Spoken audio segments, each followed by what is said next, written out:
Hey guys, welcome back to Hasty Vegan. I'm Shayla Hastings, and thank you so much for joining today. All this week has been Thanksgiving. So every single day this week, I've been posting recipes to help you navigate this holiday as a vegan. Today's recipe is deviled potatoes. Yep, potatoes, not eggs. So instead of trying to do an egg alternative, we're simply going to be using little potatoes that are going to mimic eggs. I made this recipe my very first year being vegan, and it was not just a hit with me, it was a hit as well with my family. So I hope you guys enjoy it. Let me know in the comments if you guys try this recipe or any of the other recipes that I've been posting this week. Let's get started. So our first ingredient is our baby red potatoes. See, they're tiny enough to be about the size of an egg. So what we need to do is we need to wash them, and then we're gonna move them to the cutting board and cut them in half before we steam them. So the recipe calls for 12. So I'll count that out real quick.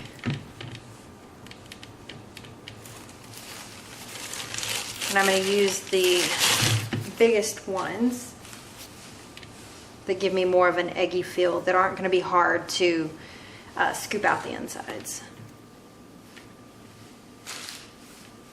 We'll just eat those later.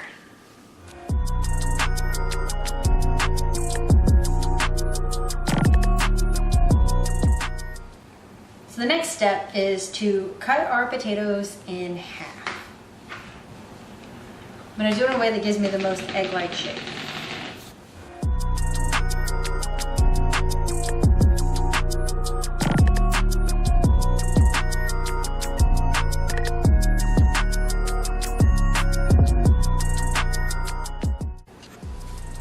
Before I started washing and cutting my potatoes, I did put a pot of water on to boil. As you can also see, inside of the pot is my little steam rack. So what we're gonna do is we're gonna take these potatoes and we're gonna put them on that rack, cover it, and let them steam for a few minutes.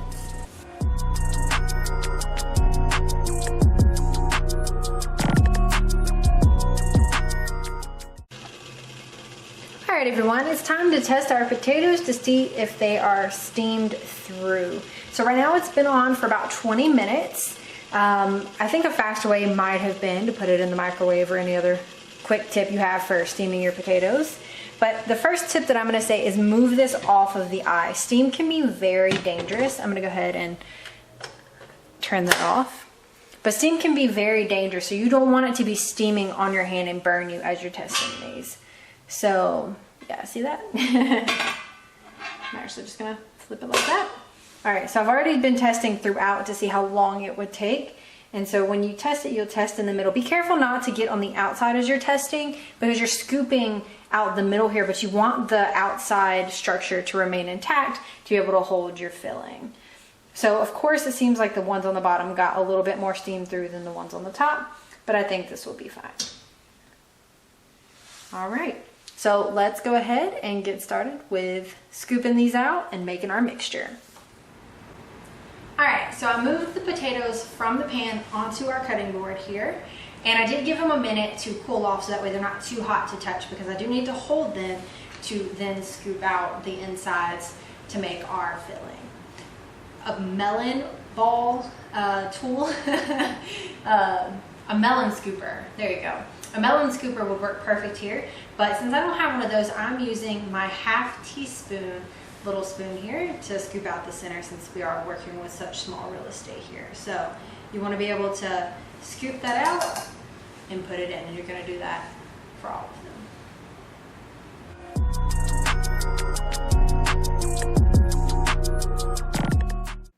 All right, guys, here's my final product of me scooping out. You can see that I started really well. And then, yeah, don't know what happened. But however, I wanted to make a few notes. So here you can see that I almost cut through. You can kind of see my finger through it, but I stopped. I was able to stop. You really want to keep it intact so that there is a shell to hold your filling. So for the most part, I think everything's okay. I didn't have to scrap any. So let's get started on our filling. So for the filling, we of course have the insides of our potatoes. We're going to put a vegan mayonnaise, of mustard, because it is vegan, and then if necessary, if it's too thick, we'll put a little bit of almond oil if it becomes a problem as far as putting it back in, if it's not easily spread. All right, so for our mayonnaise and our mustard, you need a 1/4 cup of mayonnaise to start, and then 1 tablespoon of mustard. So I'm gonna go ahead and scoop that in. Of course, it's up to you on consistency. So it suggests, instead of adding more mayonnaise and mustard to for creaminess, to put almond milk, but of course it's up to you. If you want it to have a little bit more mayonnaise, do that. Of course, mustard is also flavor.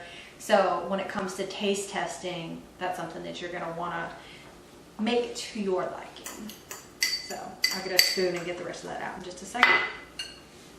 All right, and then for our paprika, it says to put 1/4 teaspoon. So I'm gonna go ahead and do that. Again, to start. We are also gonna garnish it with some more paprika, so that should be really good.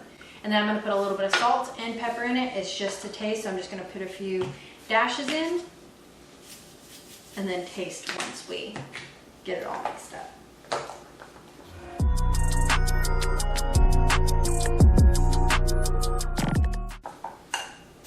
At the same time that I'm mixing it, I'm also mashing the potatoes, because we've got to get it all mashed. You don't want any chunks or any hard pieces, so that's also why I'm using a fork. I should have used a spoon to get the rest of this out, but the fork is helping me mash it. So it looks like I am going to need to use a little bit more of, I'm going to use the almond milk for my batter, just because it's pretty, you can't pipe that out. I don't have a piper. The recipe does say to pipe out. I don't have a piper, so I'm just going to be able to spoon that back in. But I still need to be able to ply it out, so I'm just putting a little bit in. And then you just start with a little bit, mix it up, see how the texture goes, and then if you need to, you just add more. So yeah, you can already tell it's starting to get a little bit more pliable. All right, so we've mixed it all together, and I might still add a little bit more of the almond milk and maybe a little bit more mayonnaise here, but I want to taste test. So I want to see if I need more salt, pepper, or paprika.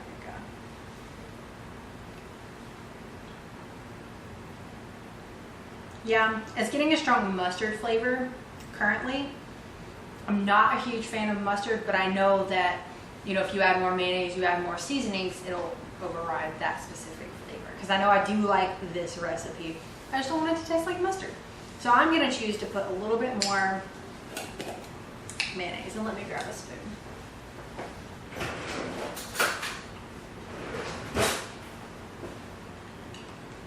I'm doing 1 heaping tablespoon in there, and then I'm going to go ahead and grab the rest of this, which is a decent little amount there. And I may not have mentioned it, I'm using Veganese. So Veganese is the brand that I usually use. I typically go for soy-free, but this is what they had at the local Walmart, and so that's what I picked up this time. It's your preference, they taste very similar. I'm also going to add more paprika to this. Again, just dashes. Be very careful. Right now I don't have a lid, so that might change things significantly. Some more pepper. And some more salt.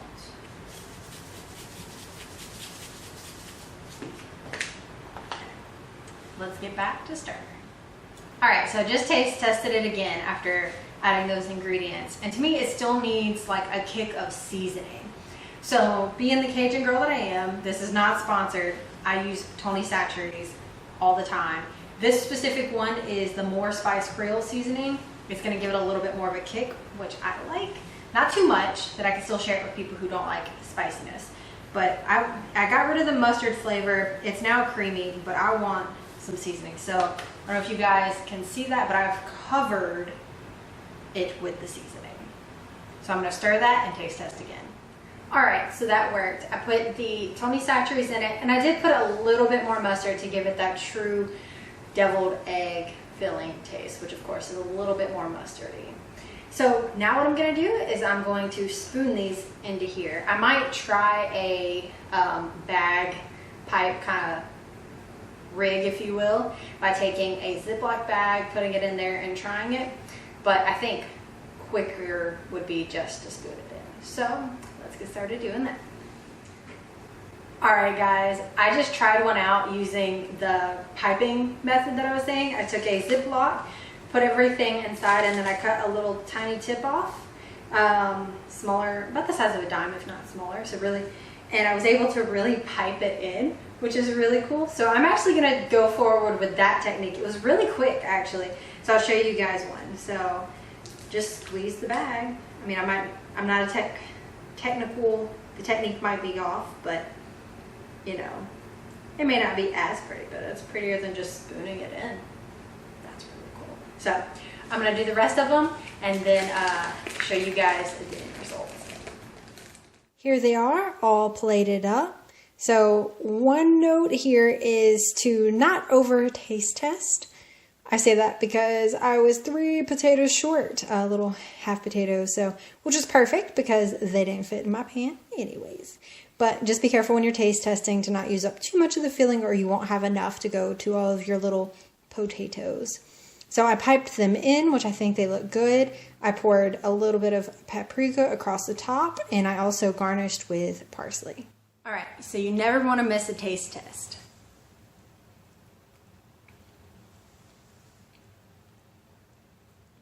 So the creaminess of that filling hits you first, and all the flavor that we worked so hard on really makes a difference because the potato itself, we steam it, but we didn't put any salt on it. So that's an option for something you can do when you're making this yourself. But the creaminess gets in, and then you get the crunchiness of the potato. Of course, it doesn't taste like an egg, so it's not as soft as an egg, but you do get some of that soft filling that you get when you have like a baked potato. So it's soft, but a little bit more sturdy of a texture than like the flimsiness of a boiled egg. Still really enjoy this, especially for someone who doesn't like mustard. I really enjoy this recipe, and like I said, my family enjoyed it as well. Hey guys, thank you so much for tuning in today. I hope you guys have enjoyed today's deviled potatoes. Do me a favor and hit the subscribe button and the notification button so that way you can get notified of videos just like this, and so you can get notified of part 4 and part 5 of Thanksgiving with Hasty Vegan. Until next time.